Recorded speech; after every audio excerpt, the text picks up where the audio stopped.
Hey everyone, welcome to a new video. Today we have 12 Angry Men.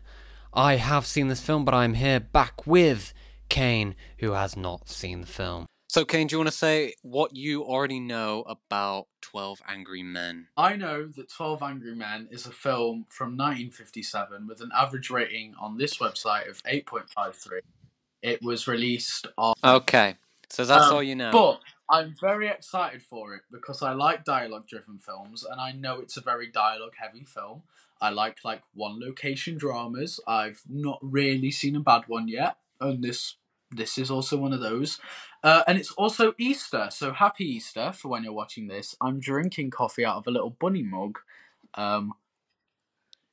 It's delicious, and I'm very, very prepared for this film. I've got my dog next to me. He's just eaten ham. It's a great day. Cool. So let's get right into the reaction. Well, without further ado, let's get right episode 5 reaction Wednesday. Let's get right into 12 Angry Men. The Criterion Collection. Okay, well that's already 2 locations. So... Well, technically it's one location. It's the same building. No, you have the exterior shot and then the interior shot, which means they would have had to shoot in 2 locations.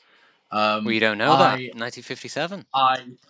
By the end of this year, I will have more diplomas in filmmaking than you will, so shut up. I graduated college. Yeah, you just studied watching films. You didn't make them, mate. Reasonable doubt in your minds as to the guilt of the accused? A reasonable doubt. Then you must bring me a verdict of not guilty. Guilty, the bench will not entertain a recommendation for mercy. Oh. So a murder trial. Moral conflict's gonna come into it. Ooh. Already, you know the film's gonna be so interesting because it's about murder. It's about people deciding whether someone deserves to be killed for murder, if he's guilty or not. Hang on, I think I'm gonna turn off this copy and watch the remake instead. This is in black and white. I don't really like that, personally. Never seen a good black and white film. Here we go. This is the one room. This is the main location. In fairness, you did say 99%. I was literally about to bring that up. I said 99%. Oh, thanks. Long take. I was just thinking that. I really like long takes. Oh, I thought we might want to vote by ballot. Great idea. Maybe we can get him elected senator. They don't seem very angry. They're laughing. I figured we'd start out with a 5-minute break. There's one gentleman in the bathroom. This long take is so good. Yeah, it's really seamless too. It's very cool. Yeah. It's one of those long takes that's so good you sort of forget you're seeing a long take. Yeah, that's what I was just thinking. It's been a couple minutes and I completely forgot. We're still going. What are you gonna call? And how? I just want to clarify so I don't get murdered in the comments. I have seen good black and white films that aren't just Malcolm and Marie, such as Capybara Walking, Athlete Swinging a Pick, and the one that Jordan Peele referenced in Nope. All of which were 1 second long. We'd like to get started. Oh, I'm sorry. Pretty tough to figure, isn't it? Kid kills. So many long takes. But it's not random because everything's so well framed. As well. It always sits in place perfectly. You fellas can handle this thing any way that you want to. I'm not going to make any rules. It must be weird for people who vote not guilty and then people who vote guilty.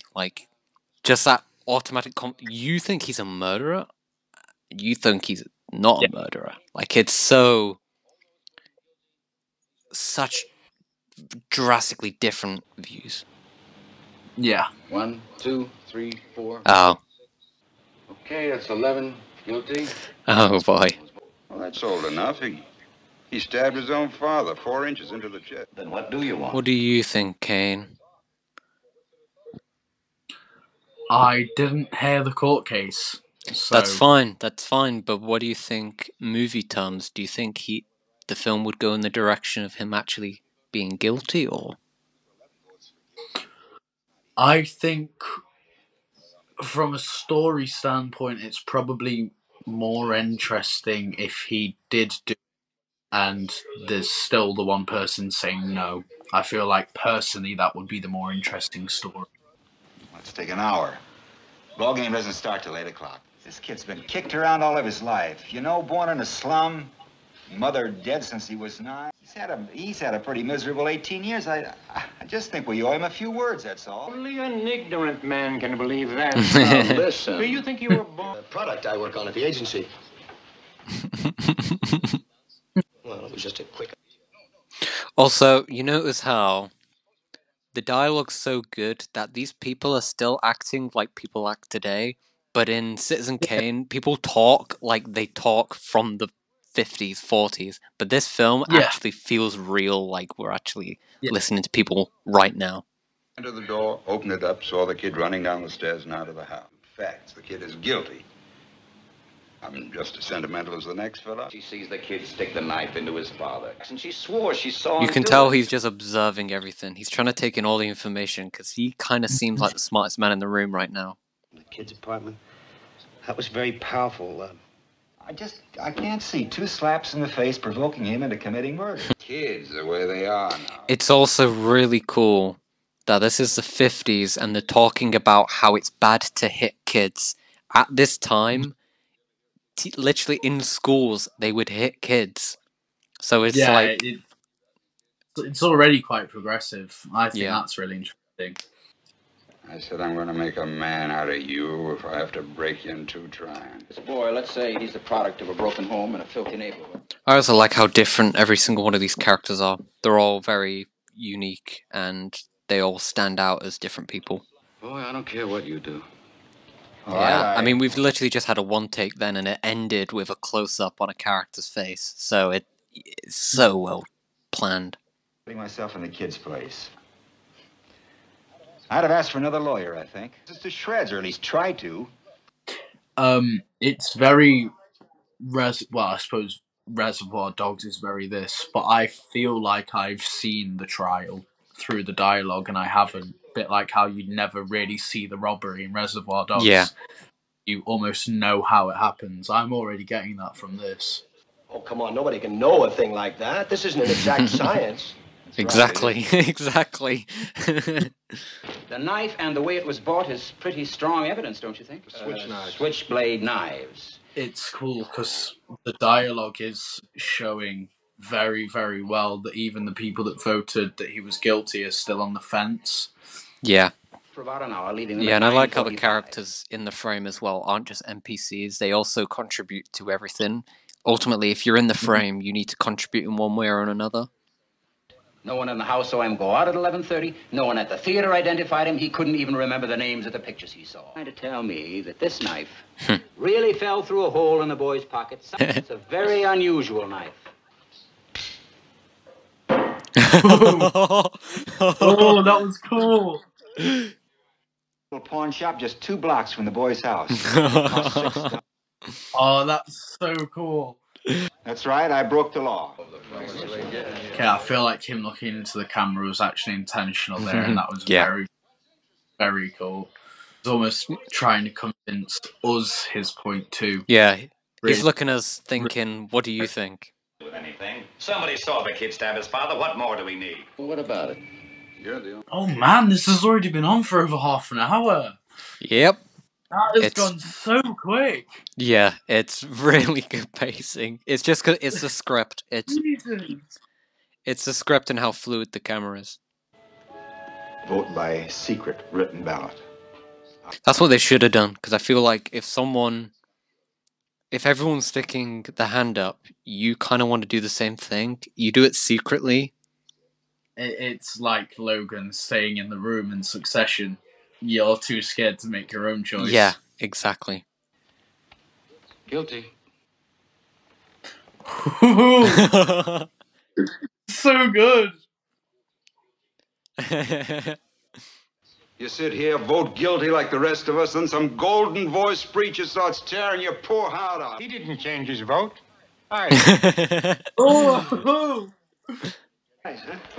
Oh, they're about the same as anyone else. If you're wasting your time, you ought to wrap it up. Supposing you talk us all out of this and, kid really did knife his father, huh?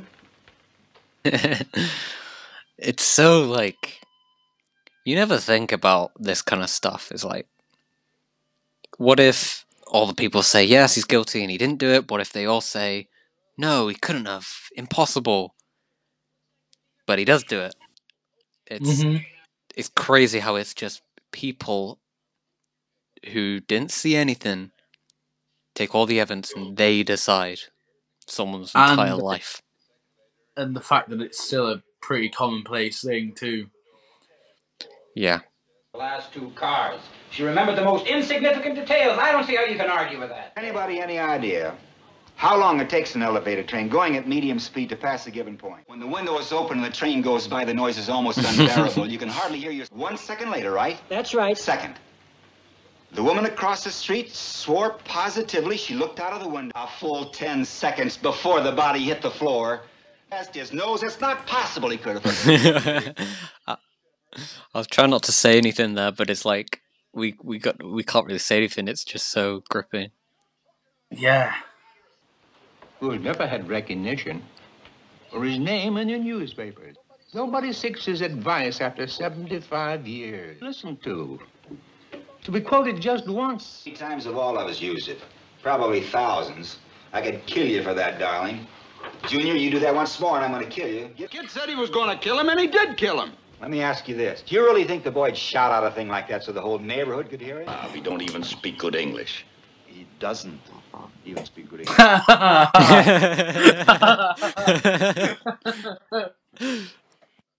Oh, that was great. Oh, change his vote. Change his vote. Killed his father. Why would he come back home 3 hours later? Calm down. He realized he had left his knife there. They all actually look sweaty. This is the 50s. I wonder if they just cut off all air conditioning. Actually, they sweat. Yep. The street testified that the moment after she saw the killing, that is a moment after the train went by. He says he did. There's 3 people who will not listen to what's being said. There's 3 people who are 100% set on the fact that he killed him. Talking only about the little details. You're forgetting the... And those people, him and the guy, well, in the middle of the frame right now on the bottom left of the table, every time that they bring up a counterpoint, they're actually also countering themselves and being very hypocritical. Yeah. Everything they say to counter what the people not in favour for him to go to death are saying, every time they counter it, they're countering themselves and being like, yeah, but if you say that, so-and-so, but that also applies to them. So...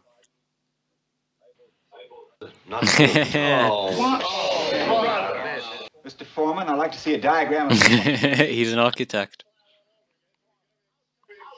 Oh, yeah, he is. That's a very cool detail. An old man. Half the time he was confused. How could he be positive about anything?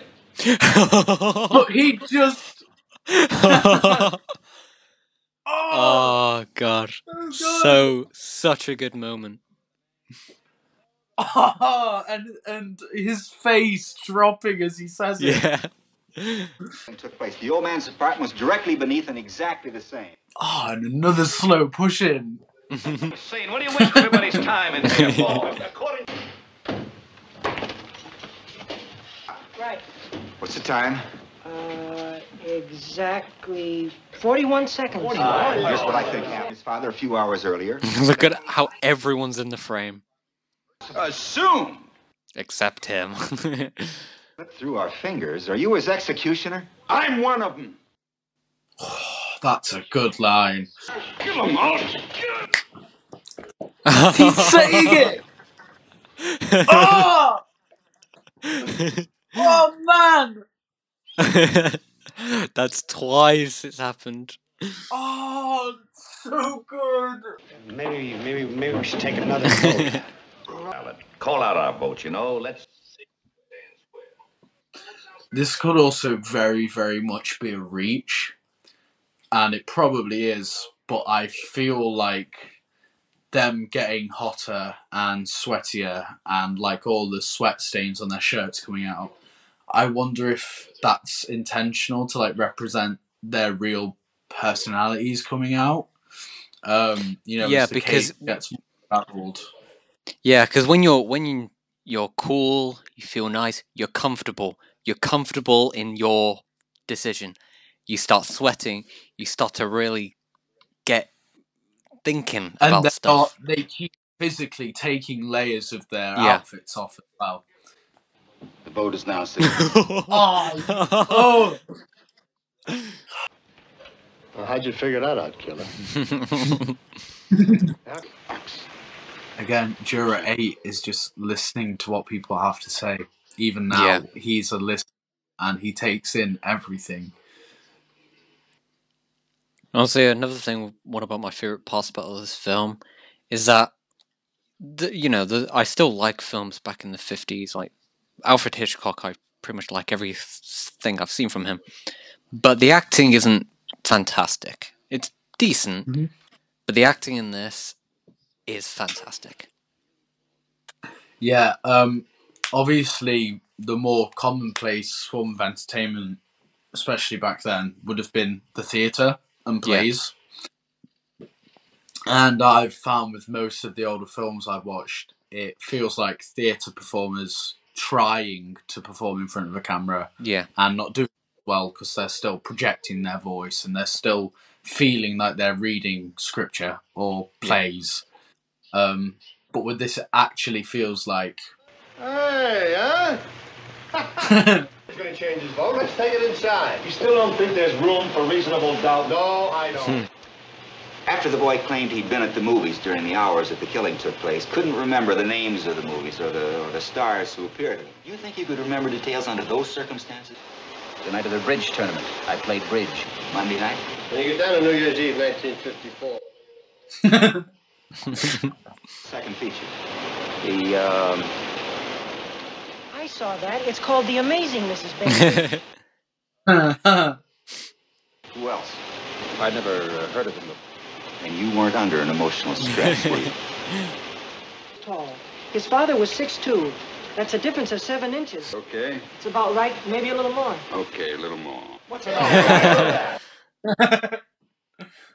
Down and in, I guess there's no argument. Well, hold on a minute, will you?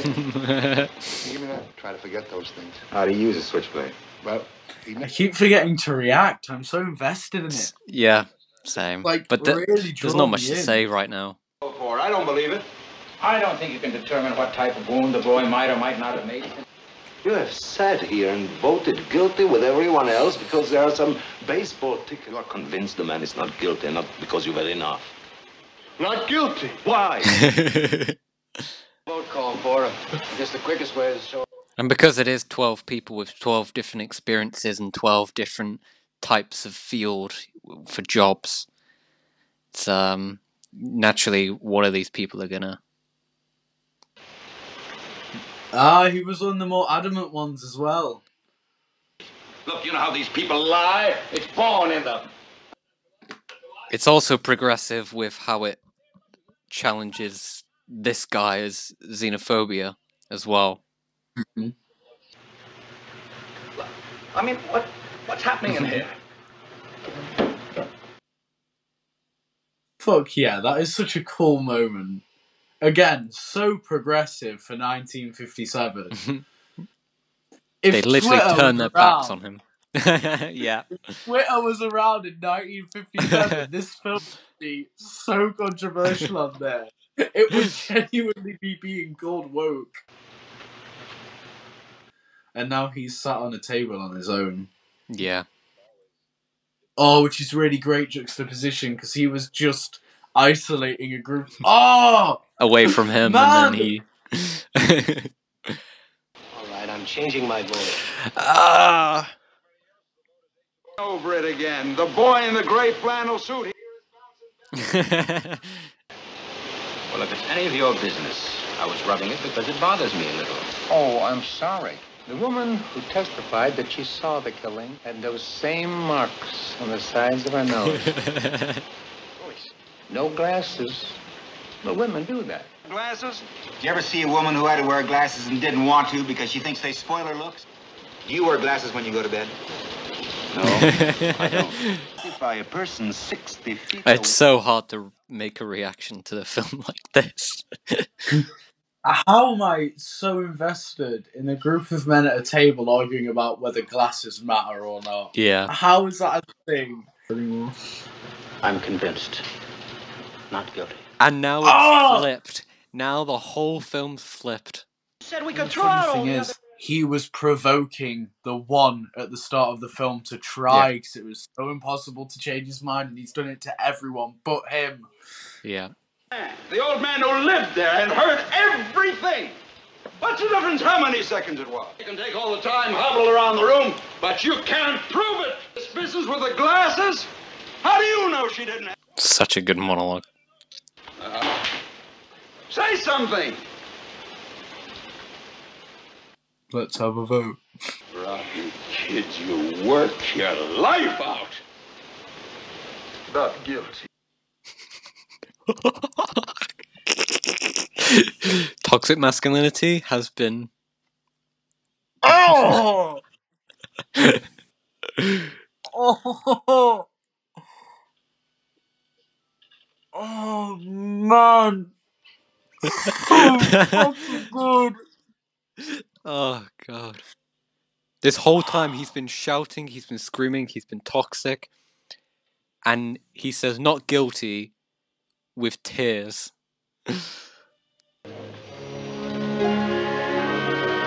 So poetic that he offers him his own coat and... Yeah. What's your name? Davis. My name's McCardle.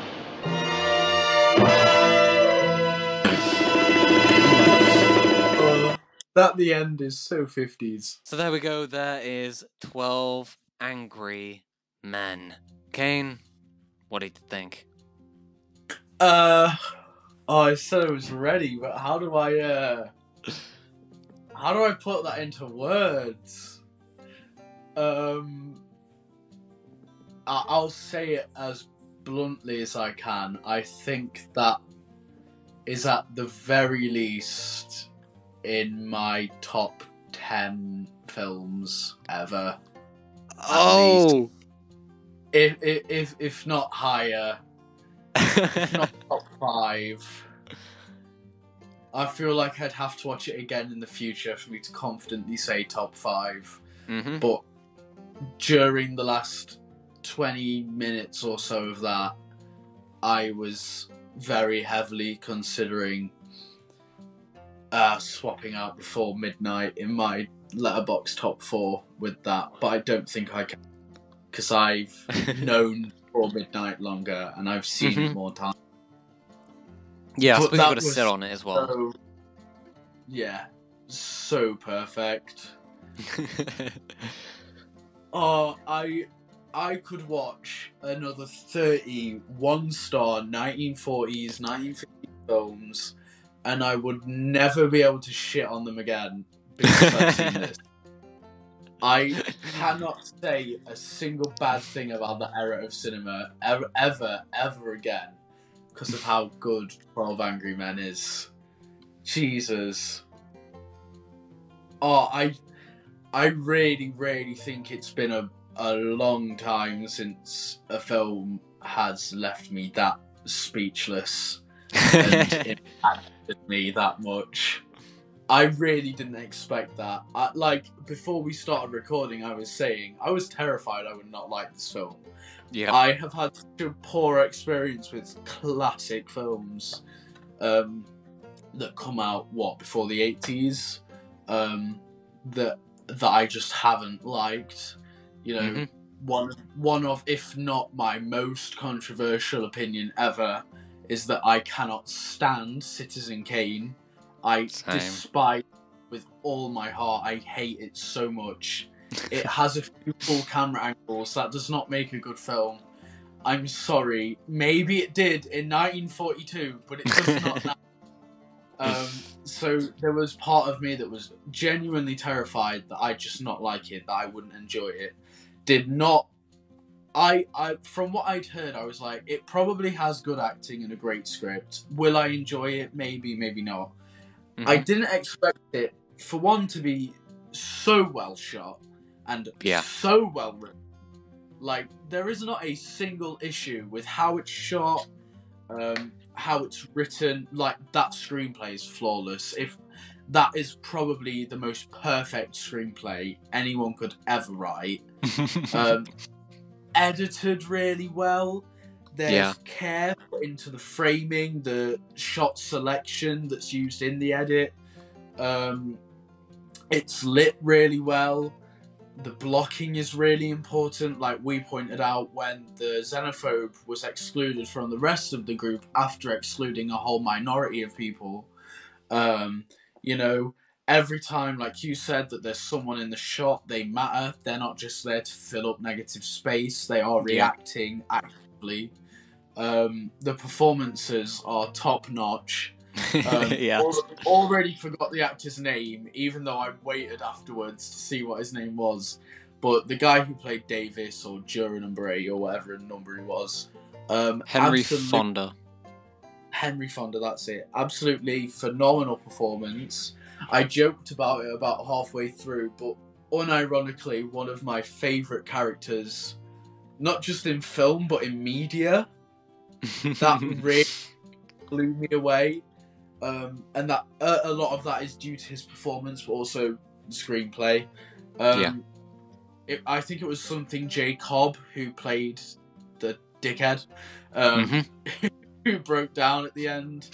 I think he was Juror 3, question mark. He was fantastic. He was really, really great. But then all the supporting cast do more than just a serviceable job as well. I don't think I have a single issue with it. Maybe it takes, 5-10 minutes to get invested into it, but once you do, that I don't feel like I've been sat here with my phone on for an hour and 30 minutes. Not remotely.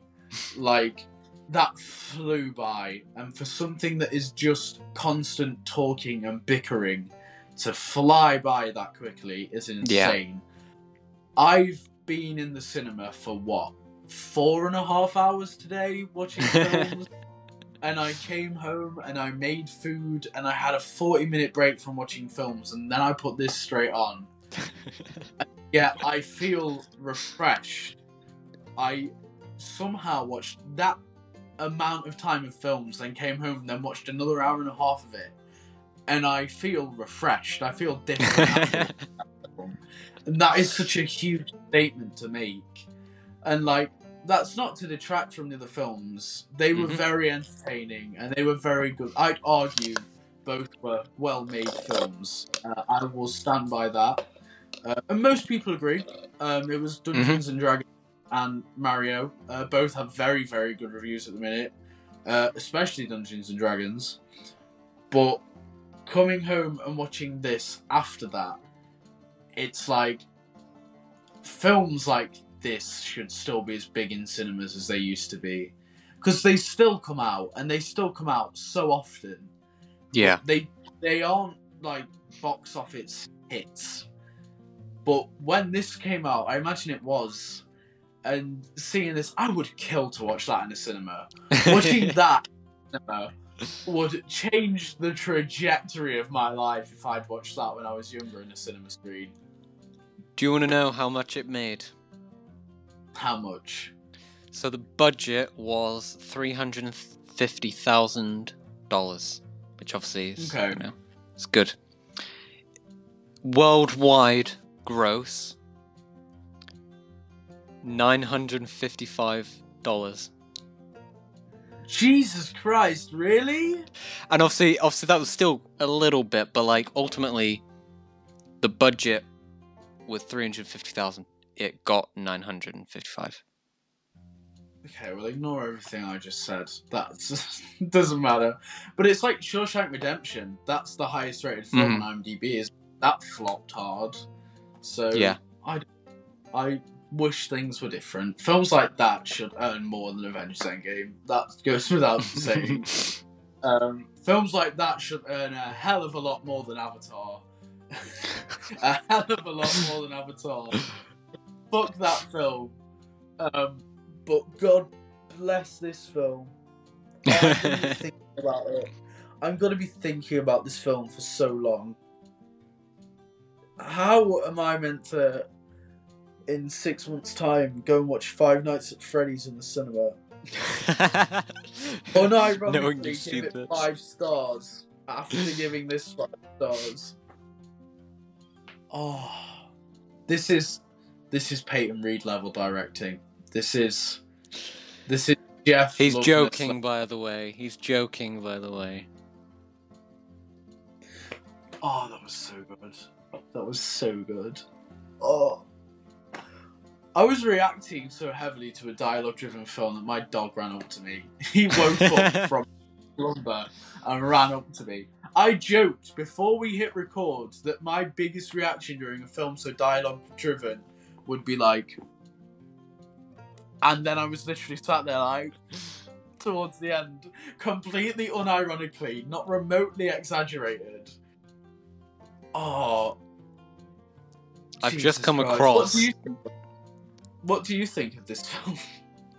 I think it's brilliant, but I've just come across something very cool. In 1965, hold on, I need to lock my door because my... Hold on, there we go. I just knocked over my drink, it's fine. In 1961 to 1965, there was a TV show called The Defenders. And a father and son lawyer duo take a variety of cases that often deal with important issues of the day. And starring that is Juror 4 and about 3 or 4 other actors also from 12 Angry Men. That's cool. And it was nominated, it won 14 Emmys and is known as one of the best shows of all time. So, 12 Angry Men clearly changed something. Good, as it should. I can't talk more about it because I'll just keep going in loops and saying the same thing. But well, a lot of what we said was during the reaction anyway, so it's yeah, exactly. Absolutely yeah. Unfathomable how good that was. I mean, remake it with Charlie Cox, and you have a top 10 highest grossing film of all time on your hands. Yeah. Well, that's just our thoughts, or mostly Kane's, because ultimately I've seen this film twice now. It was all about your experience with the film. Yeah, such a brilliant film. Currently it's Saturday, but I think I should be editing this video on Sunday, get it out just before Succession, which is kind of perfect because Succession is in a way quite similar to this film, in a lot of its themes, in a lot of obviously its premise of guys being stuck in a room and not doing anonymous voting to vote for something without the pressure of someone else. Yeah, brilliant film, so good. Kane will be back on the channel very soon. As for what we're watching, we're not too sure yet. I'll pick one soon, but we will see. Probably we're going to switch up the genre, I think. Otherwise, it will become a bit, repetitive. Yeah. Done a couple of times now. We'll have something with a bit of a change of pace. Exactly. Well, thank you for watching the video. If you're new here, feel free to subscribe, like, share, and comment, all that good stuff. My Instagram, Twitter, Letterboxd is down below, as well as Kane's Letterboxd and Instagram. You can follow them if you'd like. Thank you for watching. Don't check my review of Ant-Man 3. Don't do it. You will neglect everything I've just said about this film. Have a great day.